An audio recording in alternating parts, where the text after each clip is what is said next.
Donc, je m'appelle Peter Kanev. Donc moi aussi je représente Stasliveca. Donc j'enseigne à l'université des technologies informatiques et je travaille aussi au sein de l'Académie des sciences dans le domaine des études anthropologiques.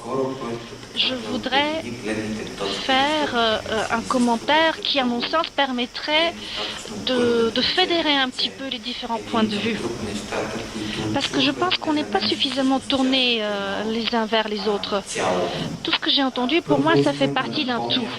Donc tout d'abord, je voudrais rappeler que finalement, tout ce que nous appelons la civilisation industrielle, quand on parle d'avions, de plastique, d'économie,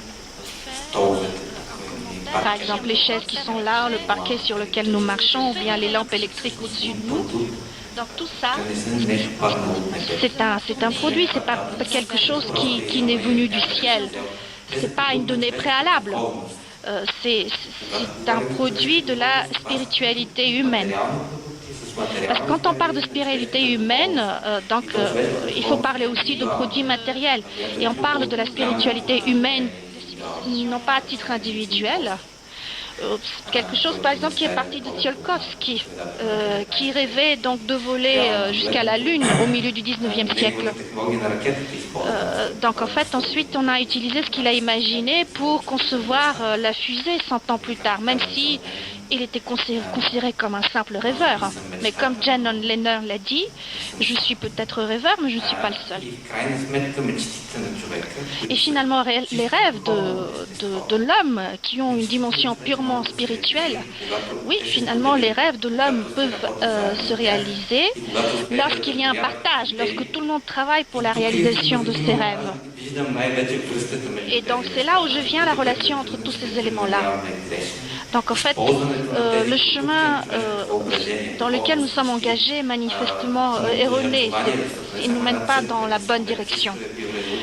Parce que bon, il faut quand même dire que l'Église et l'avion sont des produits humains et que l'avion, d'une certaine manière, représente l'Église pour certaines personnes, par exemple pour les premiers inventeurs. Donc ceux qui ont inventé l'avion, pour eux, c'était leur Église, alors qu'aujourd'hui, qu'est-ce que nous faisons? Nous montons à bord de l'avion, on ne pose même pas la question de savoir si c'est le fruit d'une spiritualité. Et donc là, ce que Gennady a dit tout à l'heure me revient à l'esprit. En fait, qui nous donne le droit, puisque nous sommes des êtres spirituels, puisque nous disposons d'imagination, puisque nous avons un cœur ouvert qui effectivement veut le meilleur pour nos enfants, pour la nature, pour tout ce que nous aimons, qu'est-ce qui nous donne le droit de renoncer aux rêves audacieux qui pourraient transformer le monde, y compris sur le plan technologique? Et là, il ne s'agit pas d'améliorer les technologies existantes, mais il s'agit de rêves que je qualifierais de radicaux. Puisque nous avons été capables d'inventer l'électricité, je pense que nous serions capables d'inventer quelque chose d'autre, de très innovant. Parce qu'en fait, tout ça représente la spiritualité, y compris la politique. Merci. Merci pour ce commentaire précieux qui a essayé de rapprocher donc les points de vue qui ne sont peut-être pas contradictoires mais qui sont plutôt complémentaires. Et donc je voudrais que les jeunes quand même aient voix au chapitre.